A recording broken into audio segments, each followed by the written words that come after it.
Aloha amigas y amigos, bienvenidas y bienvenidos a este video. ¿Alguna vez a ustedes les ha pasado esto? A mí sí, varias veces. Y bueno, en este video quiero enfocarme en los trastornos de conducta alimentaria, la influencia que tiene la microbiota en los trastornos de conducta alimentaria o TCA, también en la influencia que tiene la microbiota en la ansiedad, la depresión y por supuesto en la obesidad, en el aumento de peso. En esta primera diapositiva, miren el título en el que está basado esta primera diapositiva. El título del estudio científico es Neurobiología de la impulsividad y los trastornos de la conducta alimentaria. Se plantean esta pregunta: ¿somos como zombies controlados por nuestras bacterias intestinales? Y plantean que los bichos en nuestro intestino, es decir, nuestras bacterias, podrían manipularnos para que elijamos los alimentos que son óptimos para ellos, aunque no necesariamente sean los mejores para nosotros. ¿Qué significa? Que si en nuestro intestino predominan bacterias intestinales malas, aunque no me gusta usar el término de malas y buenas porque parecería como si la microbiota también fuera una telenovela. No es así, simplemente hay disbiosis. Pero si en el intestino predominan las bacterias que se alimentan preferentemente de comida chatarra, pues van a crecer más esas bacterias si nos alimentamos de comida chatarra. Y eso lo que va a ocasionar es que sean mayoría esas bacterias en el intestino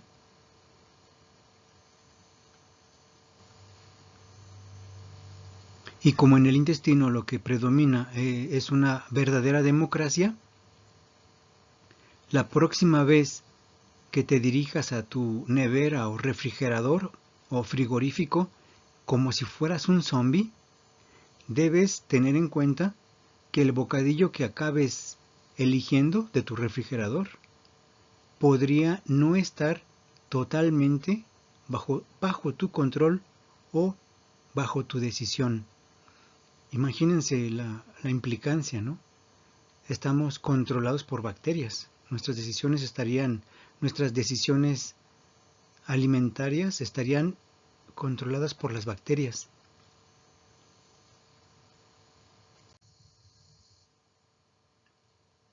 Bien, y este es el video número 5. Si te sugiero que revise los videos anteriores para que puedas entender los términos que vamos a utilizar en este video. Bien, comenzamos con la depresión. Aquí tenemos el iceberg de la depresión. Tenemos que debajo del iceberg, es decir, lo que no vemos, hay 4 sistemas. El sistema 4, que le doy el número de 4 simplemente por darle un número, a la disbiosis intestinal, y no significa que sean en términos de importancia. Bien, tendríamos entonces en esta parte del iceberg que no vemos a la disbiosis. Tendríamos entonces un aspecto biológico. También tendríamos un aspecto que estaría relacionado con la inflamación crónica de bajo grado, un aspecto biopsicosocial y el sistema nervioso central, todos ellos influyendo para que nosotros percibamos los síntomas de la depresión. Bien, y en cada uno de estos sistemas, por ejemplo en la disbiosis, es decir, la microbiota, sería un aspecto biológico.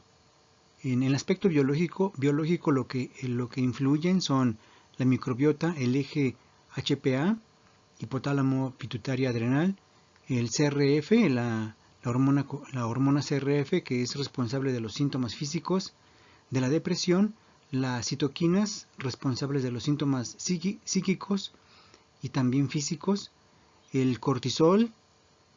Tendremos también como influencia la obesidad, porque la obesidad, el tejido adiposo, El blanco específicamente se comporta como un órgano endocrino que también genera citoquinas proinflamatorias.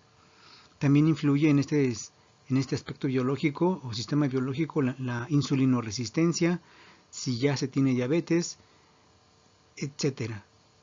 En un segundo aspecto, tendríamos un segundo aspecto que influiría serían los prebióticos y los probióticos. Por ejemplo, los galacto-oligosacáridos o los fructo-oligosacáridos, diversos bacterias benéficas que nos pueden ayudar también para superar la depresión. Aquí están algunas. En el aspecto psicosocial influyen las amistades positivas que nos ayuden a tener un crecimiento personal.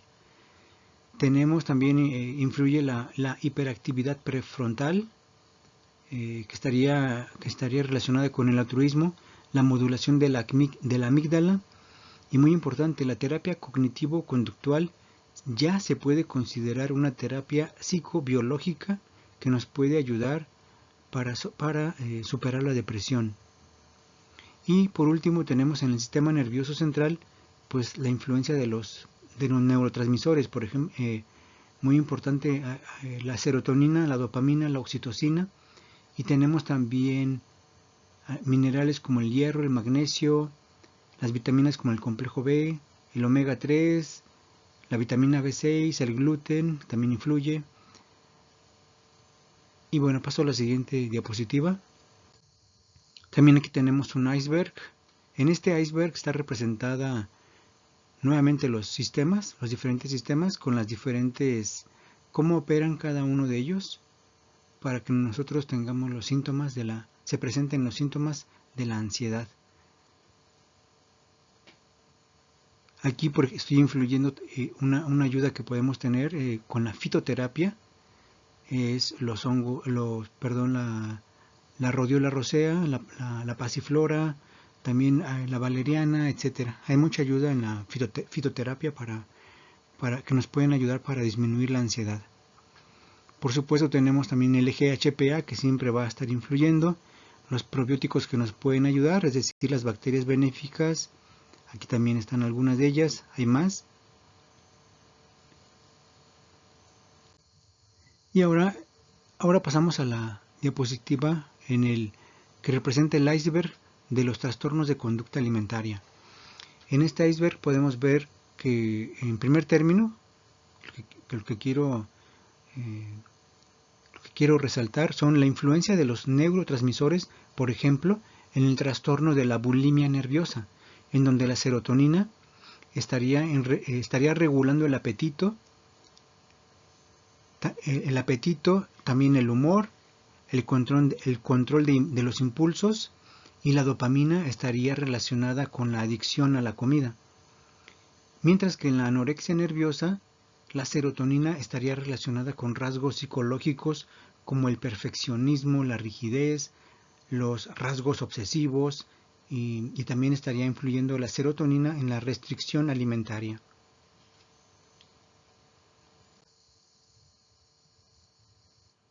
En esta diapositiva lo que quiero representar es las interacciones que existen entre el tejido adiposo, el microbioma. En esta parte estaría, aquí en esta parte, en estas dos secciones estarían el microbioma, la influencia que tiene el microbioma, y por supuesto la parte, el cerebro, la parte que también influye para que las personas tengan o presenten estos trastornos de la anorexia nerviosa y de la bulimia nerviosa. Esta influencia, la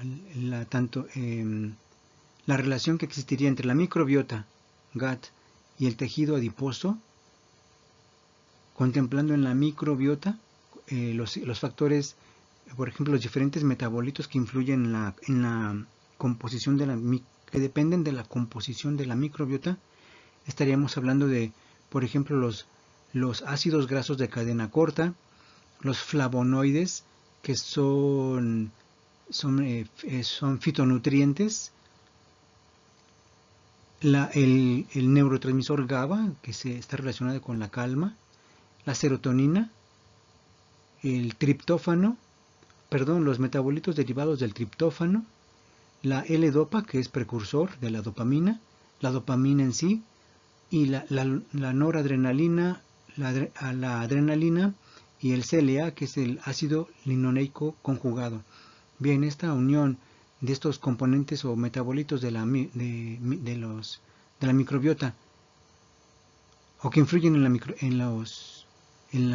microbiota, junto con la composición de la microbiota, es decir, diferentes bacterias. A esto le unimos la interacción que se tiene con las áreas superiores del córtex y del sistema de recompensa mesolímbico, pues tendríamos entonces como resultado un comportamiento de alimentación alterado, también un estado nutricional, y también influiría todo esto influiría en las emociones y el estado de ánimo, todo lo cual contribuye para que se presenten síntomas en los trastornos de anorexia nerviosa y de bulimia nerviosa.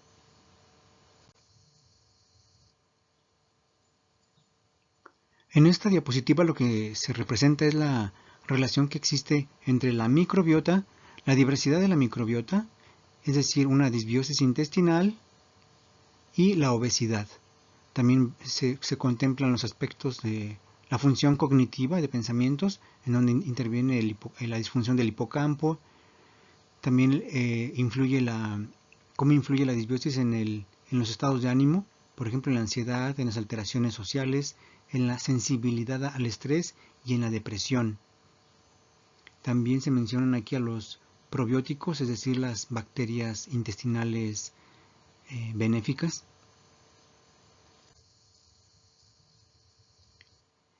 Y este estudio se llama ¿Cómo decidimos qué comer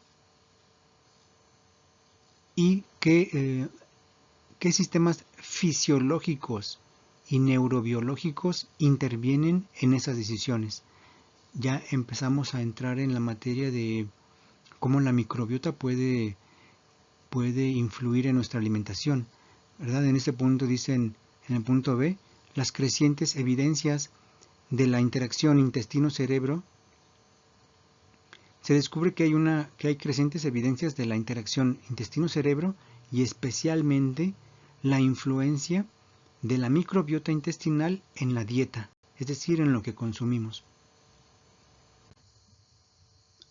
En esta imagen es algo que ya vimos en otros videos. Básicamente, esta imagen está tomada de este estudio científico que se llama neuroinflamación en el trastorno de estrés postraumático. Básicamente lo que nos quiere decir es que cuando hay citoquinas proinflamatorias en el sistema, aquí están representadas con estos puntos rojos. Recordemos que las citoquinas proinflamatorias se liberan cuando en respuesta, por ejemplo, a infecciones, ya sean bacterianas o virales.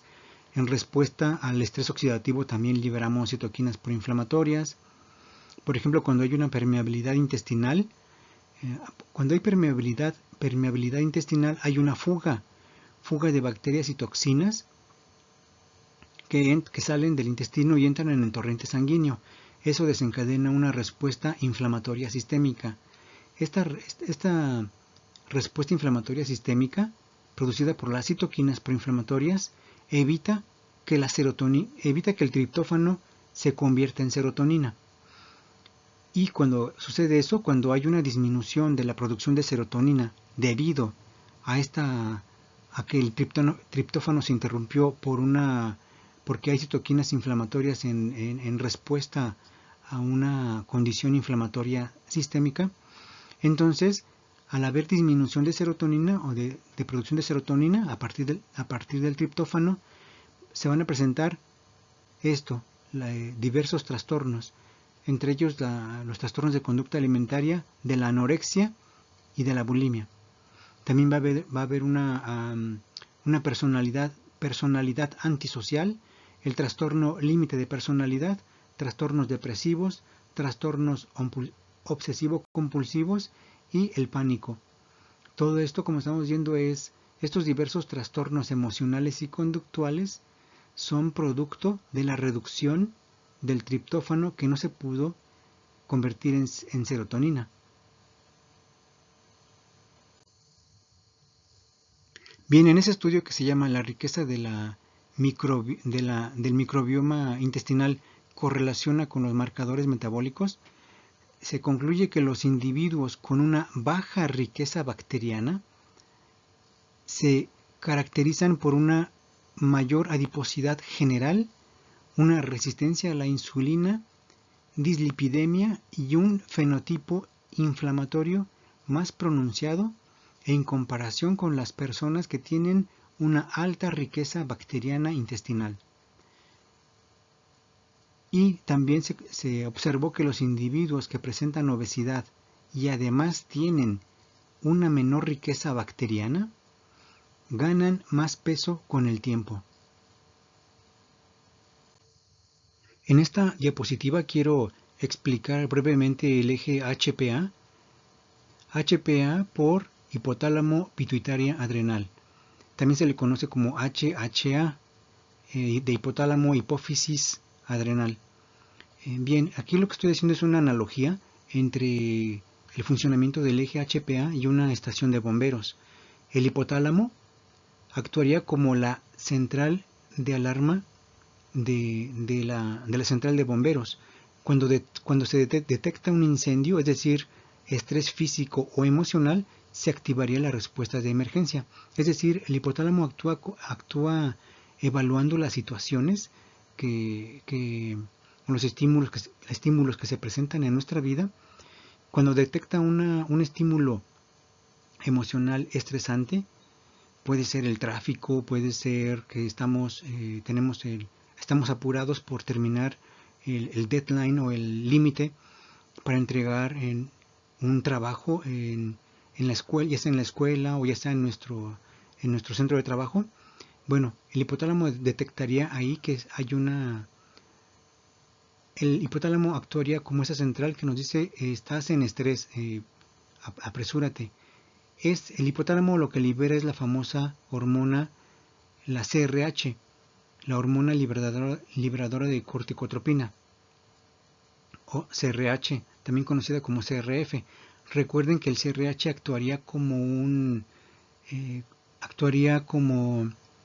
sería responsable de los síntomas de la depresión, los síntomas físicos de la depresión.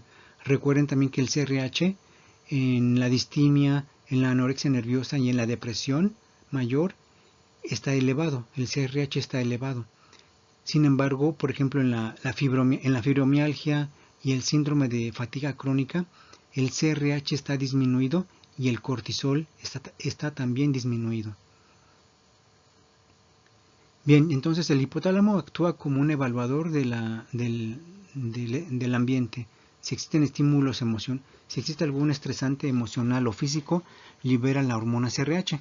La hormona CRH entonces llega a la pituitaria y esta señal de alarma que llega a la pituitaria es un mensaje que le llega al cuartel general de la estación de bomberos para que salga y apague el incendio. Es decir, las glándulas, entonces la pituitaria lanzaría la hormona ACTH hacia las glándulas adrenales para que liberen el cortisol, y así es como si las glándulas suprarrenales serían los bomberos que liberarían cortisol para solucionar el problema. Este GHPA, como nos lo enseñaron en la secundaria, recuerdan que decían que ante un estímulo estresante podríamos actuar ya sea con las respuestas clásicas de fight, fly or freeze, de corre, es decir, o congélate o pelea. Bueno, aquí estaría actuando el sistema hipotálamo pituitaria adrenal en esa respuesta. Y para contrarrestar el estrés, entonces el producto final de este eje es el cortisol. El cortisol entonces sería como los bomberos que nos ayudarían a contrarrestar el estrés, nos ayudarían a apagar el estrés y a restaurar el equilibrio en el cuerpo. Sin embargo, al igual que un equipo de bomberos, que un equipo de bomberos cuando está constantemente en alerta, pues termina cansándose. Es decir, ante una respuesta excesiva o crónica de este eje, del eje HPA, las consecuencias pueden ser que se agote, pueden ser que termine la respuesta de este eje HPA termine siendo disfuncional o colapsando.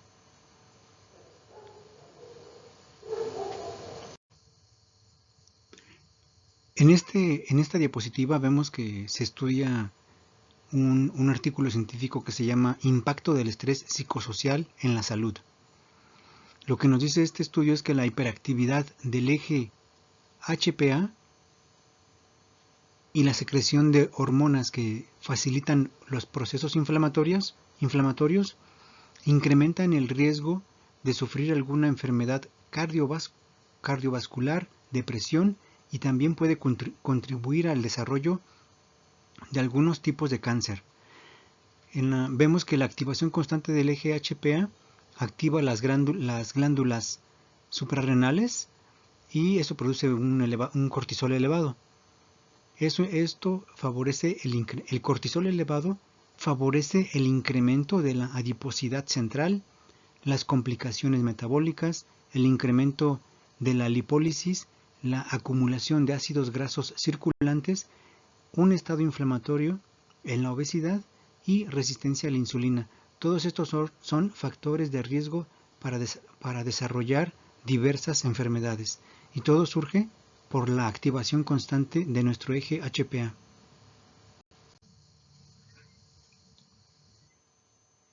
En esta gráfica lo que estamos viendo es la relación nuevamente aquí entre el estrés que detectamos, que activa posteriormente, activamos el eje HPA como respuesta a ese estrés.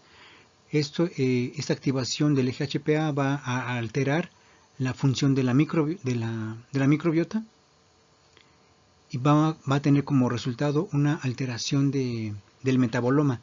El metaboloma es el conjunto de las pequeñas moléculas que se denominan metabolitos, que pueden ser intermediarios metabólicos, hormonas, etc. Y es maleable, es decir, nosotros lo podemos modificar. Y bueno, este metaboloma alterado va a producir o puede ser causa de ansiedad y depresión, lo cual va a impactar obviamente en el cerebro y nuevamente se va a convertir esto en un círculo vicioso. En esta diapositiva nuevamente vemos aquí la importancia del eje HPA nuevamente. Este estudio se llama mini revisión. Hicieron una revisión de la literatura en relación a los glucocorticoides y la ingesta alimentaria y la obesidad abdominal en naciones ricas o desarrolladas. Y lo que ellos detectaron es que los estresores agudos o puntuales, es decir, factores que nos estresan, alteran el comportamiento y pueden, a través de la elevación del cortisol, aumentar la motivación para comer alimentos ricos en grasas y azúcares. Aquí empezamos a ver la influencia del cortisol en nuestras preferencias alimenticias, cómo influye para que terminamos eligiendo alimentos ricos en grasas y azúcares. Se han detectado que diversas alteraciones en los sistemas de neurotransmisores cerebrales regulan la conducta alimentaria, la afectividad, es decir, las emociones, la impulsividad y otros aspectos psicológicos. Estas alteraciones actúan como factores predisponentes neuroendocrinos de los trastornos de conducta alimentaria. Por ejemplo, la disminución de la función serotoninérgica en la bulimia nerviosa está relacionada con la regulación del apetito, del humor y el control de los impulsos. En cambio, el aumento de la actividad serotoninérgica en la anorexia nerviosa está relacionado con los rasgos del perfeccionismo, la rigidez, rasgos obsesivos y la restricción alimentaria. La restricción de la actividad de la noradrenalina está relacionada con el bajo peso y la dieta restrictiva. La actividad disminuida de la dopamina en la bulimia nerviosa está relacionada con la adicción a la comida. Ahora bien, no se puede asegurar hasta el momento si estas alteraciones son previas al inicio del trastorno de conducta alimentaria o son consecuencia de un patrón alimentario alterado. No se sabe qué es primero, el huevo o la gallina todavía. O no se atreven ya a concluirlo. Por lo tanto, se sigue investigando actualmente sobre los mecanismos cerebrales del control del apetito para poder entender mejor la vulnerabilidad biológica a padecer algún trastorno de conducta alimentaria. En esos estudios que se llaman la microbioma intestinal y su papel en la obesidad y la resistencia a la insulina, o la microbiota en la obesidad, interacciones con los sistemas enteroendocrino, inmunológico y nervioso central, se concluye que las personas con obesidad tienen una microbiota en general menos rica y menos diversificada, es decir, con menos bacterias buenas, aquí lo ponen también entre comillas, como las Akkermansia mucinifera y las bifidobacterias, y más bacterias potencialmente perjudiciales. La modificación del equilibrio de la microbiota permitiría al intestino extraer con más eficacia la energía de lo que comemos. Es decir, que si tenemos más bacterias benéficas, podríamos modificar en un buen sentido el equilibrio de la microbiota y eso nos permitiría extraer más energía de lo que comemos. Por lo tanto, tendría un impacto positivo en la obesidad, disminuyéndola. Aquí mencionan a bacterias como la Akkermansia mucinifera y la vamos a ver más adelante, pero básicamente recordemos que la Akkermansia es el albañil del intestino, es el que repara los orificios o los tight junctions, es decir, los orificios que hay en el intestino y que determinan la permeabilidad intestinal, es decir, a mayor Akkermansia, menor permeabilidad intestinal, menor fuga, ¿verdad? Y eso es favorable para evitar a posterior una fuga de bacterias tóxicas al torrente sanguíneo. También se dice que el butirato, un tipo de ácido graso de cadena corta, es extremadamente importante para mantener la salud intestinal. Y por ejemplo, promueve la absorción de nutrientes de nuestros alimentos, contribuye en la regulación del peso corporal y contribuye en la reducción del riesgo de ciertas enfermedades intestinales. El butirato, recordemos que lo producen las bacterias a partir de la fibra prebiótica, y la cual estoy añadiendo en la fórmula revitalizante celular. Es decir, cuando consumimos la fórmula revitalizante celular, estamos asegurando que las bacterias tengan la fibra necesaria para producir butirato, el ácido graso de cadena corta, que es muy importante.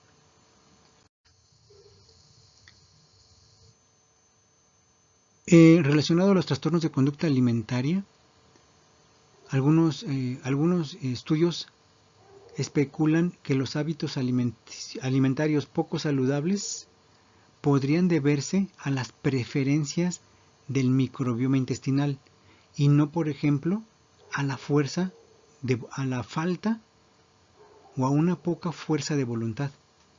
Así pues, cambiar el microbioma intestinal podría ser una forma de fomentar una alimentación saludable. También aquí dicen, por ejemplo, que las bacterias del tracto gastrointestinal están sometidas a una presión selectiva para manipular el comportamiento alimentario del huésped, es decir, de nosotros, con el fin de aumentar el bienestar de ellas, a veces a expensas de nuestro bienestar.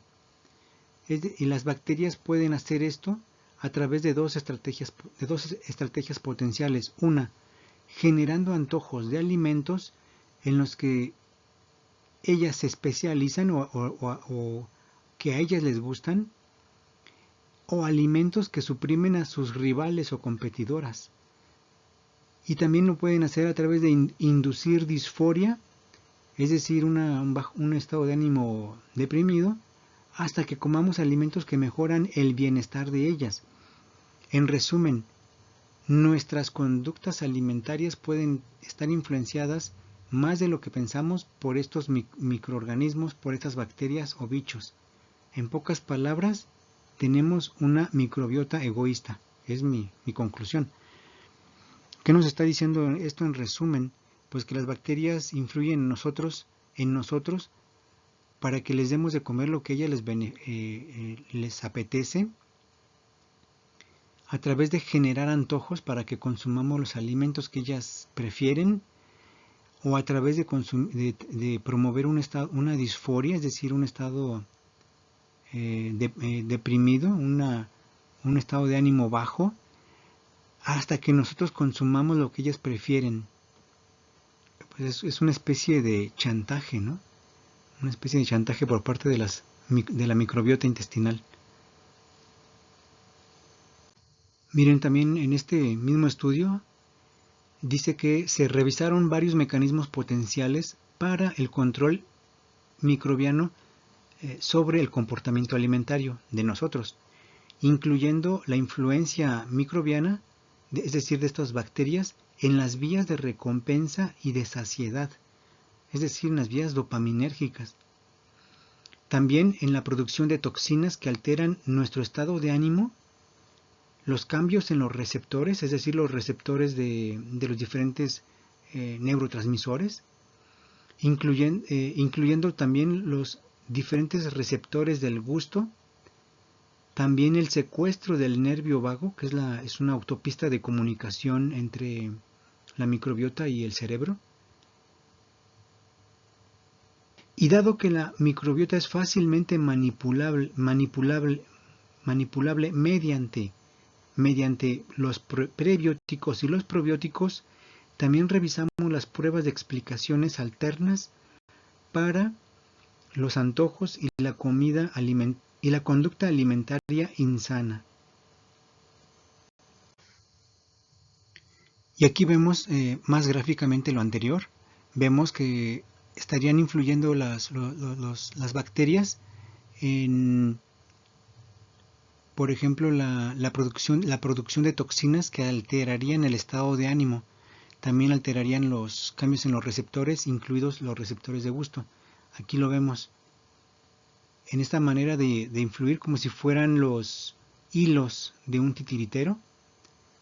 Dice que en esta parte, en amarillo, dice el estado de ánimo negativo, que inducirían un estado de ánimo negativo a través de liberar toxinas, lo cual puede incrementar el hambre, es decir, deseos de comer. También dentro de esa estrategia de producción de toxinas, las bacterias liberarían toxinas en ausencia de nutrientes. Y vemos los otros mecanismos, como el mecanismo, la manipulación de la vía de la recompensa, los cambios en los receptores y lo que se le llaman el hackeo de la neurotransmisión a través del nervio vago, que como sabemos es como una autopista entre el intestino y el cerebro, es como una autopista de información. Amigas y amigos, pues yo me quedé así como Charlie Darwin, después de leer y de analizar estos estudios científicos. Pues resulta que, ¿ustedes se imaginan cómo reaccionaría Charlie al saber toda esta información? Charles Darwin, al saber que tenemos una microbiota que ejerce control sobre nuestros hábitos alimenticios, prácticamente actuaría esto como una microbiota egoísta, así como hay un libro que se llama El gen egoísta de Richard Dawkins, pues aquí tendríamos la microbiota egoísta por Tony Luna. En esta diapositiva vemos el impacto que tienen los ácidos grasos de cadena corta derivados de la microbiota intestinal en la diabetes mellitus tipo 2. Los ácidos grasos de cadena corta, como el acetato, el butirato y el propionato, ya sabemos que se producen a partir de la fermentación de la fibra prebiótica que nosotros le damos a nuestras bacterias intestinales. La fibra prebiótica en la fórmula revitalizante celular, ya está incluida. No tienen que conseguirlas fibra prebiótica especializada para alimentar a las bacterias prebióticas buenas. Entonces, en el intestino, los ácidos grasos de cadena corta estimularían la secreción de hormonas estimulan la secreción de las hormonas de la saciedad, que permiten que ya no tengamos hambre, ¿verdad? El butirato y el propionato entonces favorecerían el control del peso corporal y también favorecen la homeostasis de la glucosa. Además, el acetato y el propionato pueden atravesar la barrera hematoencefálica y regular la saciedad a través de mecanismos relacionados con el sistema nervioso central. Ya vemos aquí cómo los ácidos grasos de cadena corta que se producen por las bacterias intestinales buenas a partir de la fibra intestinal que les damos, de la fibra prebiótica que les damos, pues nos ayudan a controlar la sensación de saciedad y a regular la glucosa, la homeostasis de la glucosa. En ese estudio que se llama Manejo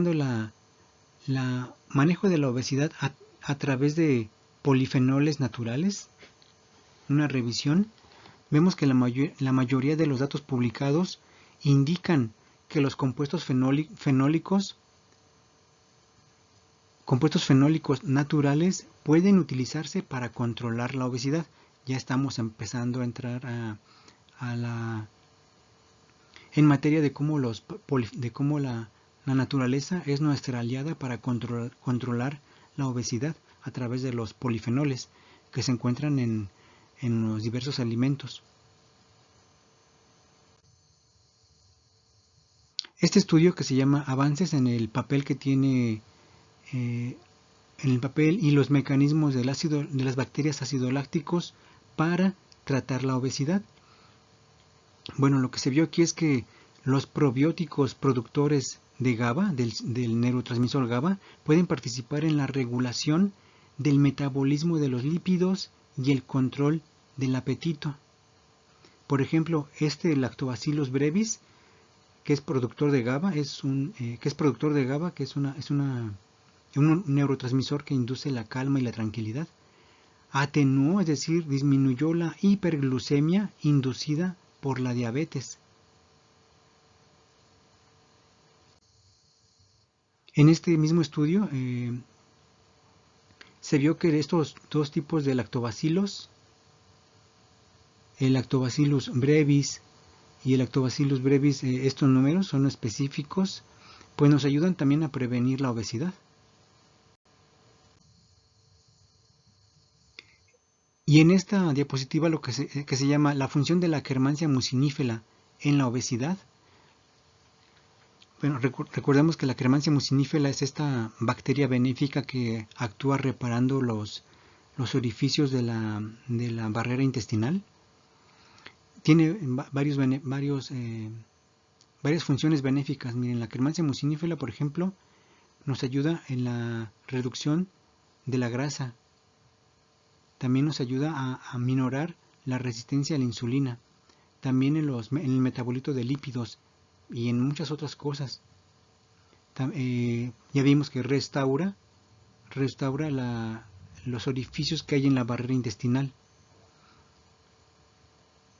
Por lo tanto, ayuda a que haya una mayor abundancia en el ecosistema microbiano intestinal y por lo tanto disminuye la permeabilidad intestinal. Aquí tenemos la capa de mucosa y tenemos las tight junctions, los orificios en esa barrera intestinal.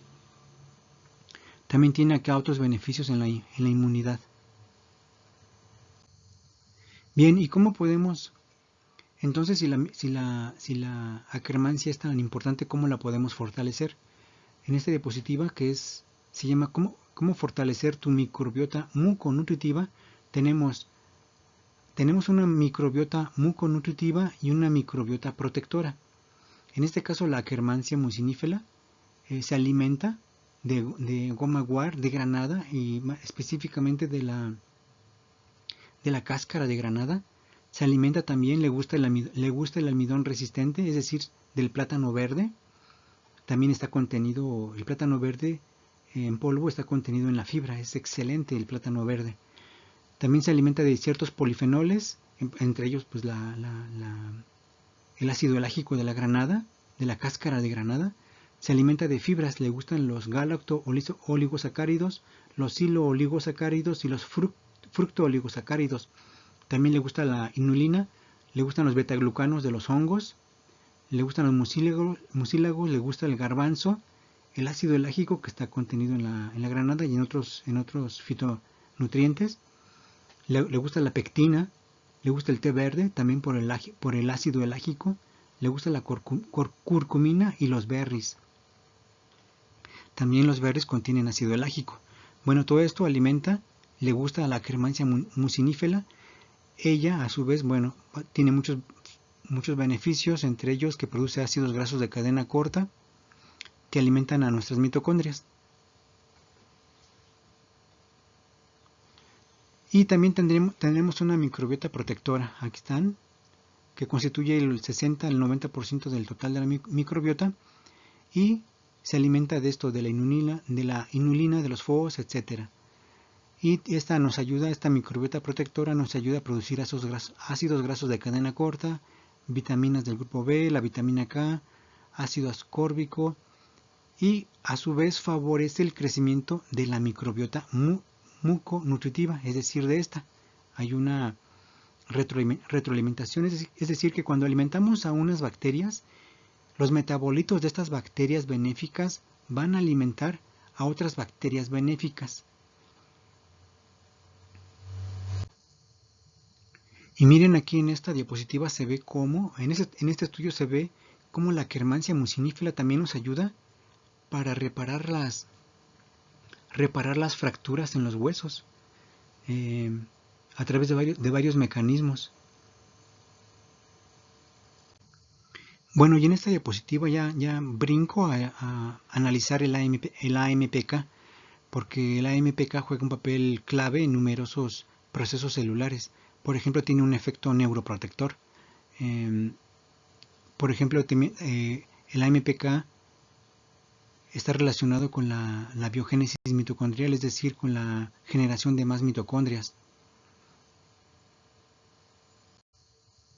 También el AMPK, el déficit de AMPK,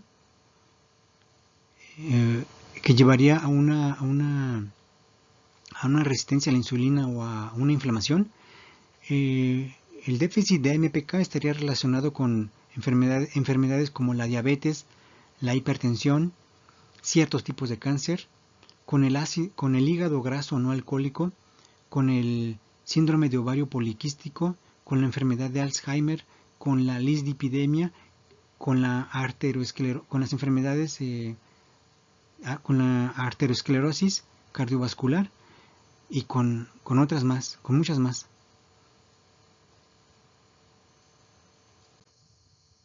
Y en esta diapositiva vemos cómo los beneficios que tiene el incrementar la AMPK para tratar la obesidad. Disminuye la obesidad a través de diferentes mecanismos, por ejemplo elevando las sirtuinas, la SIRT1, y disminuiría la lipogénesis y la adipogénesis. Recordemos que el aumento de tejido adiposo se relaciona con el aumento de de citoquinas proinflamatorias, ya que el tejido adiposo se comporta como un órgano endocrino, es decir, libera hormonas. Y estas citoquinas proinflamatorias, junto con los ácidos grasos, son los responsables del desarrollo de la resistencia a la insulina.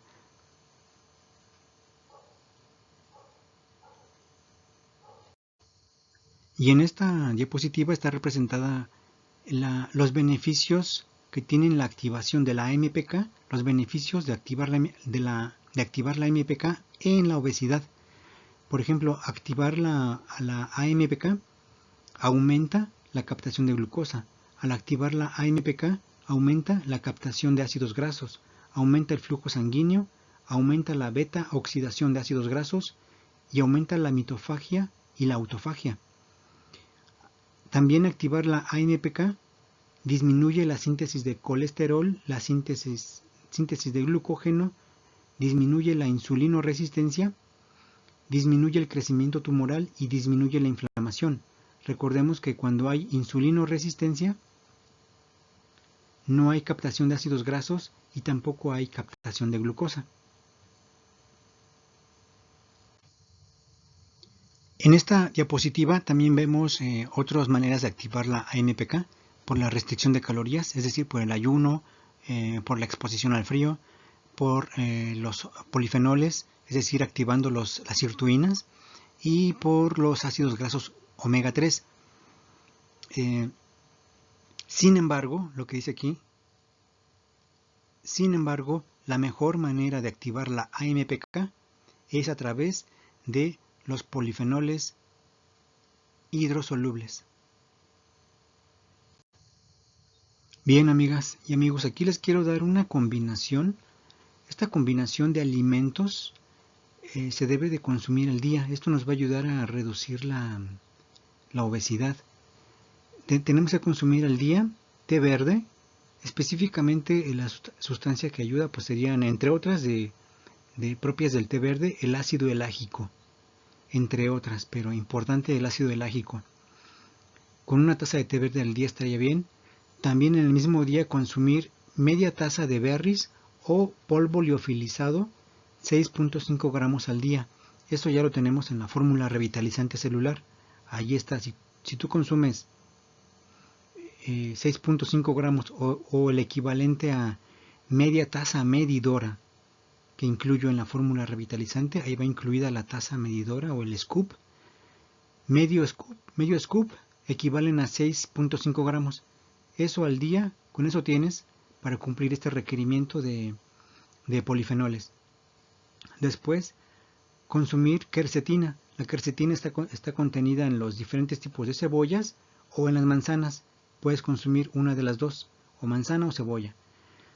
Tendrías que consumir aparte cacao amargo. Cacao amargo, es decir, sin grasas ni azúcares. Aproximadamente 1,5 gramos al día. Y tendrías que añadir la curcumina. La curcumina es el principio principal de la cúrcuma. Asegúrate de consumir curcumina, es decir, que compra curcumina, que diga, compra cúrcuma, que mencione la cantidad de curcumina que contiene ese polvo o esas cápsulas. Yo no la añado a la fórmula porque me comentó mi dentista que mancha los dientes. Por eso yo no la añado. Entonces tendrías que consumir tú, aparte de la fórmula revitalizante celular, que ya contiene té verde. También la fórmula revitalizante celular, ya el polvo contiene berries y contiene quercetina. Tú tendrías que añadir por tu lado cacao amargo, 1.5 gramos, y curcumina.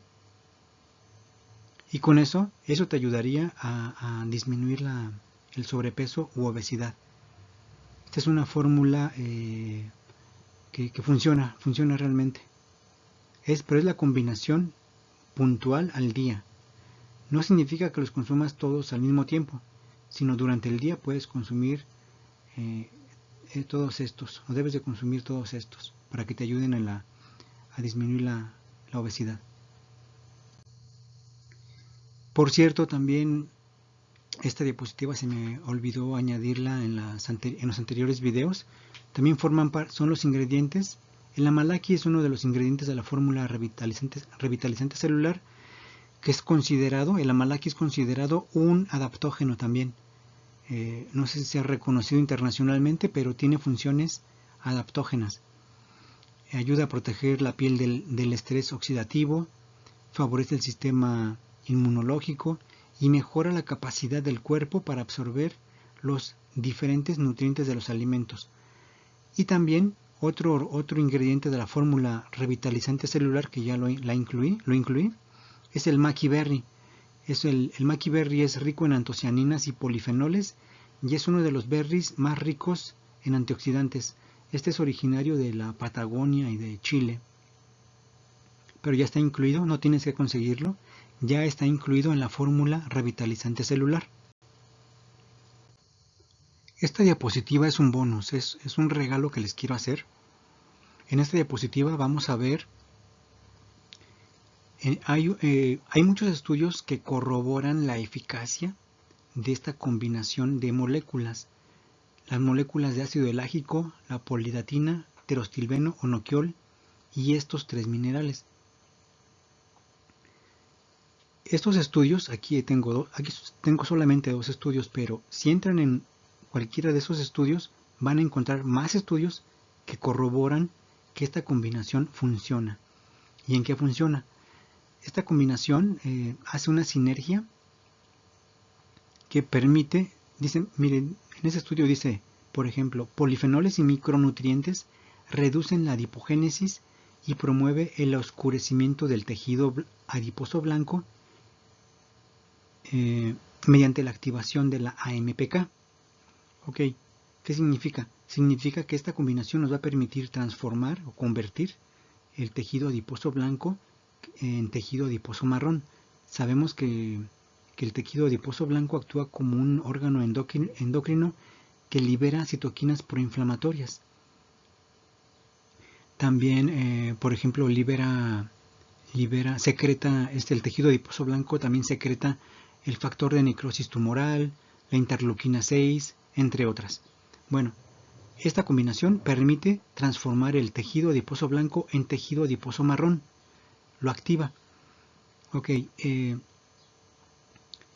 esta combinación, aquí yo le agregué, a esta combinación yo le agregaría ácido linoleico conjugado. Es decir, aumentaría la efectividad, pero dejémoslo así. Si quieren le pueden agregar, o con esta simple formulación que ya está comprobada por muchos estudios. Bien, aquí vamos a analizar cada uno de los ingredientes de esta formulación. Primero, en primer lugar, se trata de moléculas. Es decir, el ácido elágico lo encontramos, por ejemplo, en el té verde, por ejemplo, en el polvo de la cáscara de granada. Aquí ellos, en este estudio, muy importante, utilizan la molécula en sí. Utilizan la molécula, es decir, aíslan la molécula y la utilizan muy importante también, en dosis terapéuticas. Pero estos son los ingredientes.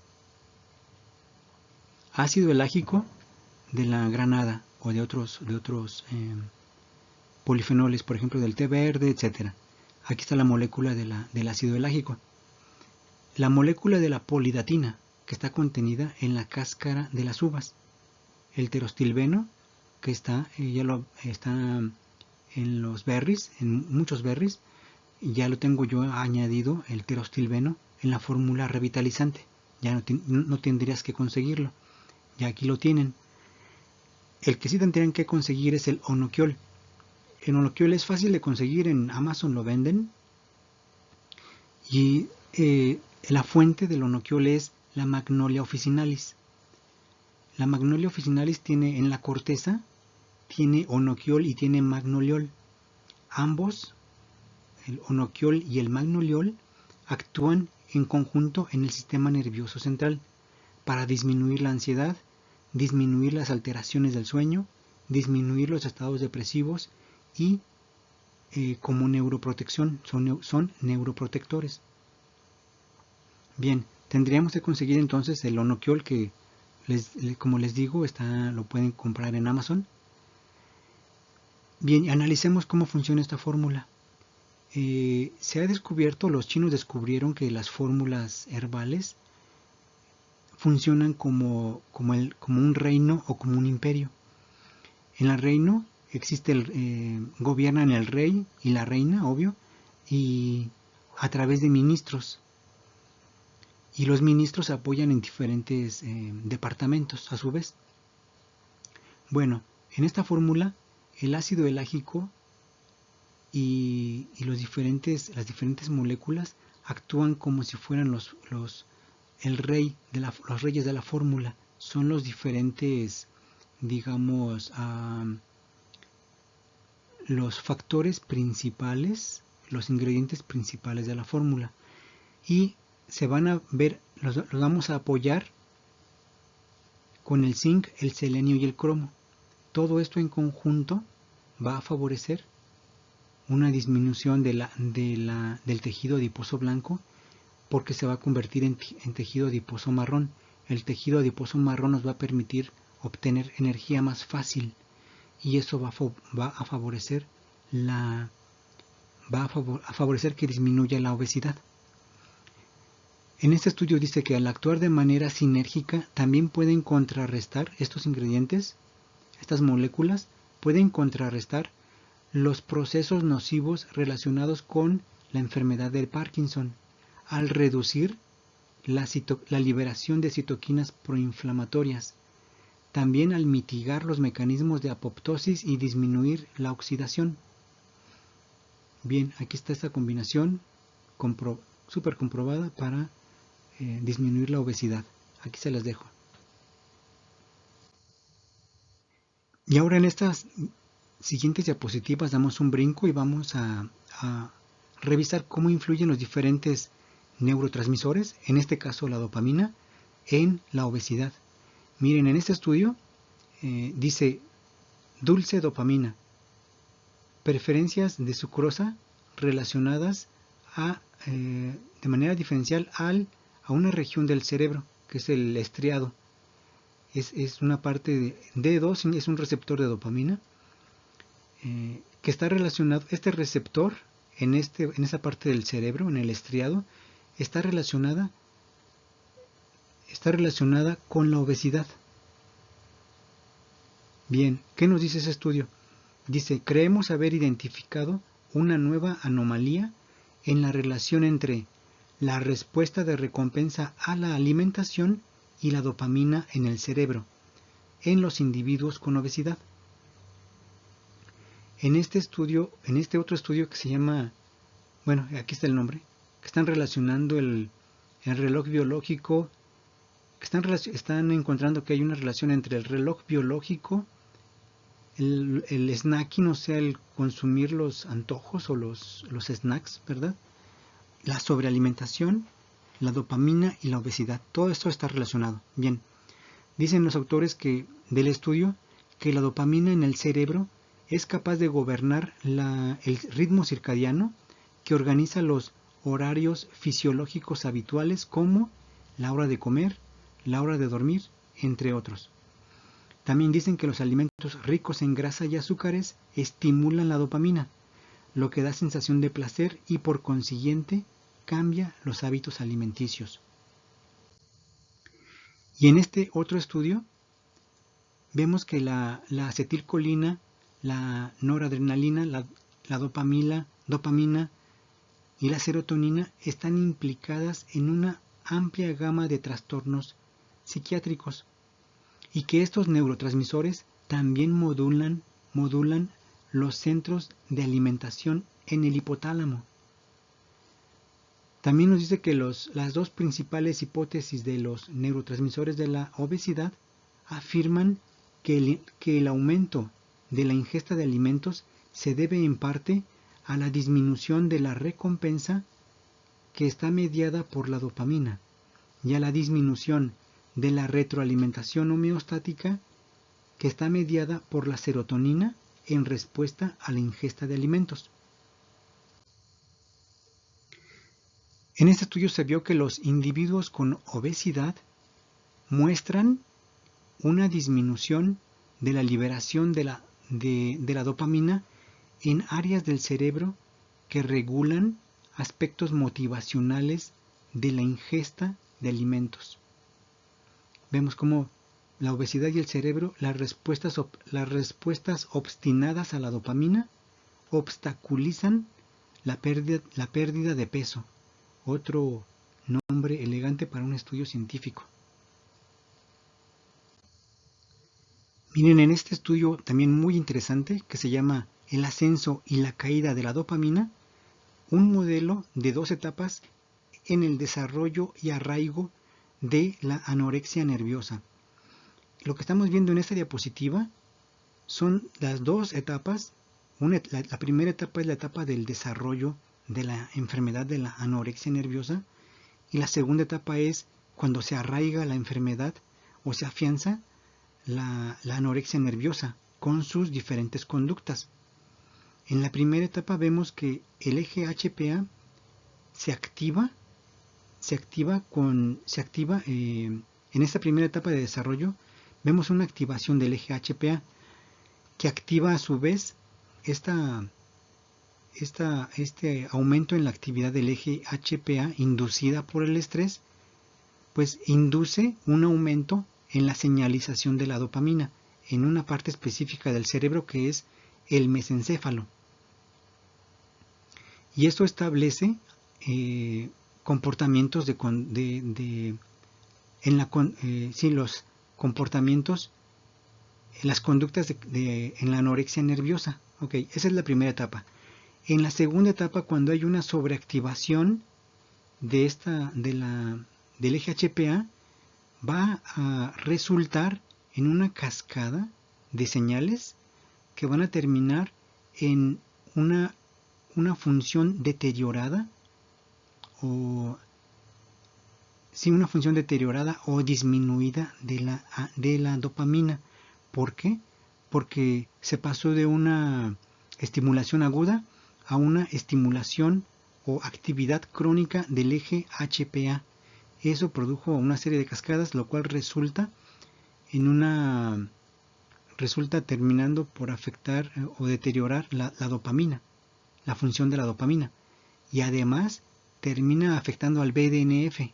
Aquí está el BDNF, lo cual afecta, ya sabemos que el BDNF está relacionado con la neuroplasticidad cerebral. Esta afectación al BDNF terminaría afectando la plasticidad conductual, lo cual terminaría por afianzar las conductas de la anorexia nerviosa. En ese estudio básicamente lo que se analiza es si esta bacteria, el Bifidobacterium longum, este número, APC1472, puede alterar la señalización de recompensa alimentaria y el comportamiento motivado por la comida, y si la microbiota estaría involucrada en la señalización aberrante de recompensa alimentaria en la obesidad. Miren también aquí la influencia siempre presente del eje HPA.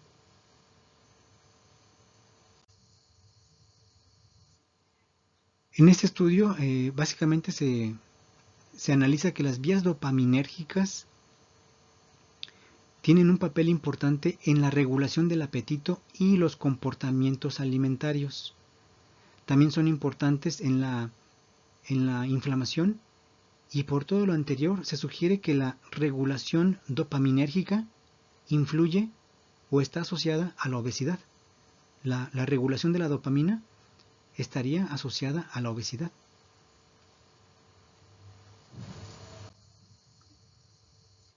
Bien amigos, ahora lo que quiero es, como si observan, hemos estado analizando diferentes neurotransmisores.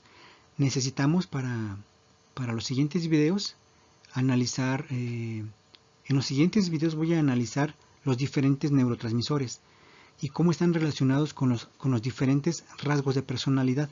Cada neurotransmisor dominaría, pero estaría como en combinación, como en una especie de cóctel de neurotransmisores, determinando los diferentes rasgos de personalidad. Por ejemplo, la dopamina que estaría elevada en los exploradores o que predominaría en los exploradores, los emprendedores o en actividades de alto riesgo, por ejemplo en deportes de alto riesgo. Por ejemplo, la dopamina lo que nos permitió fue layar por el mundo. Aquí vemos representado a Cristóbal Colón y su viaje para descubrir las Américas. Eso no sería posible sin la dopamina. Lo que lo impulsó fue la dopamina. Y para mí, la dopamina sería como la diva de los neurotransmisores. Aquí estaría Paris Hilton, pero también tendríamos a diferentes personajes totalmente dopaminérgicos o con dopamina. Por ejemplo, aquí está John F. Kennedy.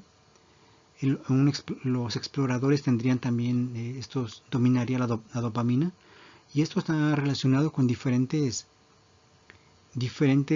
áreas del cerebro. Es decir, no es nada más incrementar la dopamina, sino en qué parte o área del cerebro está incrementada la actividad de la dopamina. Un espíritu de explorador estaría relacionada con la dopamina. Miren este estudio, los receptores D1 de la dopamina estarían relacionados con con las actividades de riesgo.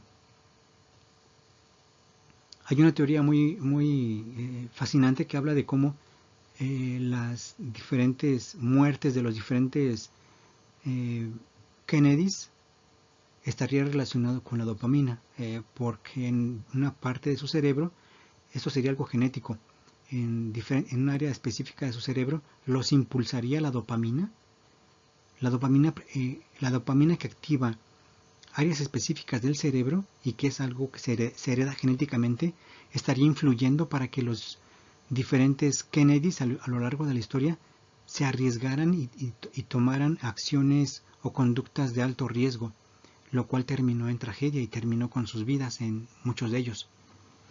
Bueno, también tendremos que analizar la serotonina relacionada con el liderazgo social. Muy importante, la serotonina está relacionada con la honestidad y la reacción que tenemos a la injusticia.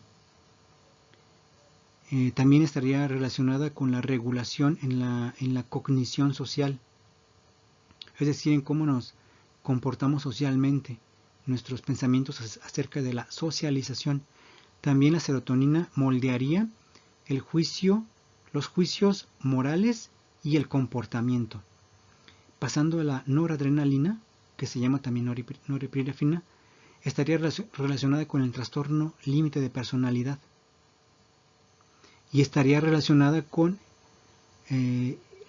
asociada con la aversión a la pérdida financiera. Mientras que el GABA, que también se le llama el Valium natural, pues estaría relacionado con la meditación, porque es un tranquilizante.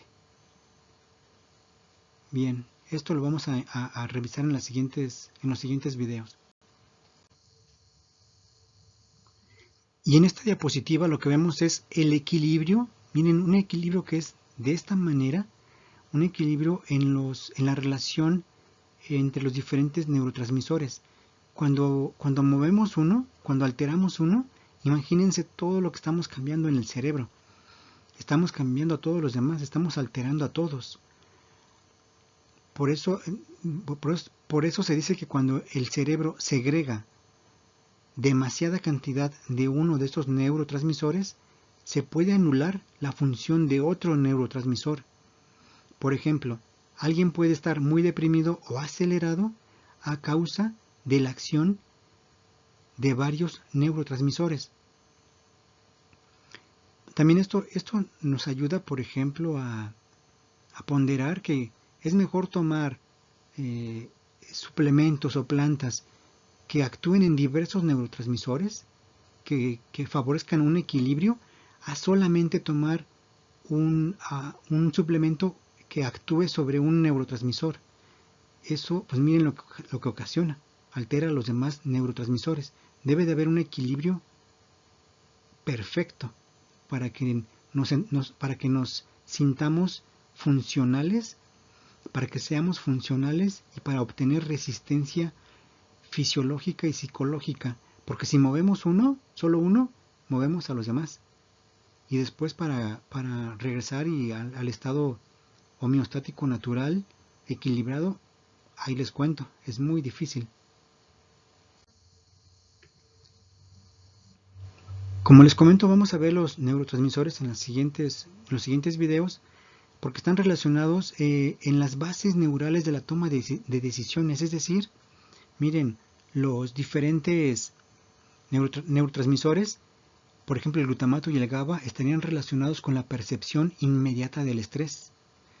La dopamina, la serotonina y la noradrenalina, entre otras, estarían relacionadas con las respuestas de corto plazo, respuestas neuroquímicas de corto plazo al estrés, mientras que respuestas de largo plazo o neurohormonales estarían relacionadas con el CRH y la oxitocina. Todo esto influye para que tengamos respuestas condicionadas o funcionales o disfuncionales. Por eso es necesario, todo esto influye en cómo tomamos decisiones. Entonces necesitamos analizar los diferentes neurotransmisores. También, muy importante, los neurotransmisores están relacionados con las diferentes etapas de la meditación. Por ejemplo, la dopamina y la serotonina nos ayudarían a tener una motivación para empezar la meditación, una serotonina que estabilizaría esa energía con un sentimiento de satisfacción, es decir, estabilizaría el ánimo, no solamente sería un push de la dopamina. Muy importante, si no tenemos la disbiosis intestinal y las diferentes alteraciones en neurotransmisores por diferentes causas, pues valga la redundancia o el eco, es causa de factores psiquiátricos como la depresión, ansiedad, otros trastornos, y factores psicológicos como las creencias irracionales y reales, las distorsiones cognitivas, entre otros. Y si no solucionamos esto primero, no podemos aspirar a meditar. Una vez que solucionamos esto a este nivel, por eso está en rojo, porque hay que solucionarlo, es una emergencia. Una vez solucionado eso, podemos empezar a subir en las diferentes etapas de la meditación. Necesitamos dopamina equilibrada, serotonina, endorfinas, oxitocina y anandamida. Cada una de estas neurotransmisores se activaría en función con cada una de las etapas que logremos acceder nosotros, pero también están relacionadas cada etapa con el equilibrio en los diferentes neurotransmisores. Por ejemplo, la dopamina y la serotonina estarían ya involucradas o asociadas a una concentración en un objeto, es decir, en el área frontoparietal. Estarían relacionadas a la autorregulación, incluyendo el control de la atención, la regulación de las emociones y la autoconciencia, y estarían relacionadas con el estado de flujo o sensación de estar en la zona, lo cual nos permitiría tener un estado de resiliencia. A partir de ahí podríamos acceder a un silencio interior que generaría endorfinas, también la unificación de la mente y un intenso gozo y un estado de felicidad liberaría endorfinas. Posteriormente, una sensación de goce extático e impersonal liberaría oxitocina y comenzaríamos a sentir un amor por todo y hacia todos, lo cual se transformaría después en una dicha diáfana e imperturbable. Y después se eliminaría la dualidad, el sentido de separación, habría solamente ecuanimidad y amor, y ahí estaríamos segregando la anandamida, que significa portador de paz y felicidad interna.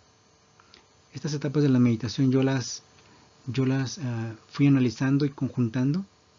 Yo no las obtuve de ningún lado, con base en mi experiencia y estudiar cómo se relacionan cada neurotransmisor en las diferentes etapas de la meditación. Y por último, estudiar los diferentes neurotransmisores nos ayudaría a conocer qué deficiencia o alteración en los neurotransmisores estaría influyendo en cada etapa de nuestra resiliencia. Por ejemplo, en esta primera etapa tendríamos una interacción funcional óptima entre los diferentes sistemas dopaminérgicos en las áreas corticales y subcorticales. En esta segunda etapa tendríamos un nivel óptimo de dopamina también cortical y subcortical. Y en esta parte, en la fatiga adrenal, pues tendríamos ahí si pudiéramos actuar sobre los receptores posinápticos, estos en el 1A de la serotonina, nos ayudaría mejor en esta etapa. En esta etapa también se presentan niveles bajos de dopamina en el núcleo accumbens. Bueno, conocer estos neurotransmisores nos va a ayudar a saber qué tenemos que hacer en cada una de las etapas de la resiliencia.